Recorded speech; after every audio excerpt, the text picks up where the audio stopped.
అవసరం ఉంటుంది? కాంపౌండ్ వాళ్ళు బయటనే మీరు కరెంటు స్తంభాలు వేస్తున్నారు కదా. మీరు కాంపౌండ్ వాళ్ళు లోపల 10 feet పై స్కూల్ ఎందుకు కూలగొడుతున్నారు? ఎందుకు నేషనల్ హైవే అనే పేరు ఎందుకు వాడుతున్నారు?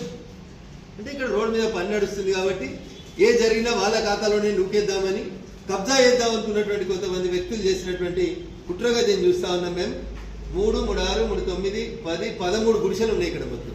వాళ్ళు గుడిసెల బొమ్మలు కూడా క్లియర్గా చూపించు. ఇది ఇప్పుడేదో కోర్టు కేసు కోసం పంచాయతీ కోసం కాదు. గవర్నమెంట్ కోర్టులో ఇచ్చిన అఫిడవిట్లో కాపీలు ఇవ్వండి. 13 గుడిసెలు ఉన్నట్టు ఇక్కడ డిమార్కెట్ చేసి కూడా చూపించి. కాబట్టి దయచేసి మీడియా మిత్రులకు కూడా మా విజ్ఞప్తి, భారత ప్రభుత్వానికి నేషనల్ హైవే డిపార్ట్మెంట్కి కూల్చివేతలకి సంబంధం లేదు. ఒకవేళ ఉంటే, మళ్ళీ చెప్తున్నా, ఒకవేళ ఉంటే లోకల్ సిట్టింగ్ ఎంపీగా నేషనల్ హైవే అధికారుల మీద కూడా కేసులు పెట్టమని చెప్పి నేనే జిల్లా కలెక్టర్ గారికి, జిల్లా ఎస్పీ గారికి రాతపూర్వకమైనటువంటి కంప్లైంట్ ఇస్తాను. నాకు తెలిసి ఈపాటికే కేసులు నమోదైనాయని నేను అనుకుంటున్నాను. ఒకవేళ నమోదు చేయకపోతే రేపు రాతపూర్వకమైనటువంటి కంప్లైంట్లు తీసుకొని ఈ జడ్జిమెంట్ కాపీలు మ్యాప్లన్నీ తీసుకొని జిల్లా కలెక్టర్ గారికి ఒకటి, ఎస్పీ గారికి ఒకటి ఇచ్చి నేను స్థానిక ప్రజాప్రతినిధిగా కేసు నమోదు చేయమని మళ్ళీ అడుగుతాను. కాబట్టి దయించి సహకరించాల్సిందిగా మా మీడియా మిత్రులకు విజ్ఞప్తి. We are not against any petty vendor or small vendor. Road పక్కన గుడిసెలు వేసుకొని డబ్బాలు వేసుకొని వ్యాపారం చేసుకునే వాళ్ళకి మేము వ్యతిరేకం కాదు. కానీ దాని ముసుగులో భూములు కబ్జా చేస్తామని ఎవరన్నా అంటే మాత్రం 100% దాన్ని అడ్డుకుంటాం, నిలబడి. అది కాదు అని నేను కాదు చెప్పాల్సి.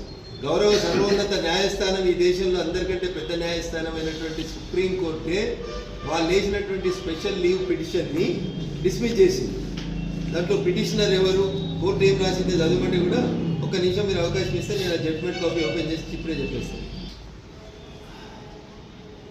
అన్న, Supreme Court of India special leave appeal 9901 of 2003. ఇది స్పెషల్ లీవ్ పిటిషన్ ఎస్ఎల్పి అంటారు సుప్రీంకోర్టులో. 9901 of 2013, 7382 of 2013 కేసు వేసింది. State of Andhra Pradesh versus Mohammed Nizam Ali respondent అనే వాళ్ళ మధ్యలో కేసు నడిచింది. 30 ఆగస్టు 2013 నాడు సుప్రీంకోర్టు ఫైనల్ హియరింగ్ విన్నది. ఫైనల్ హియరింగ్ విని దీంట్లో ఇచ్చింది ఏంటంటే, జడ్జిమెంట్ రాసిన ఆర్డర్ ఏంటంటే, special leave granted in the mean time the impugned judgment will remain stayed. మాది అని భూమి క్లెయిమ్ చేస్తున్న వాళ్ళకి సంబంధించిన జడ్జ్మెంట్ ఏవైతే వచ్చిందో దాన్ని స్టే చేస్తున్నామని సుప్రీంకోర్టు 2013లో ఇచ్చినటువంటి ఎస్ఎల్పి ఆర్డర్ కాపీ.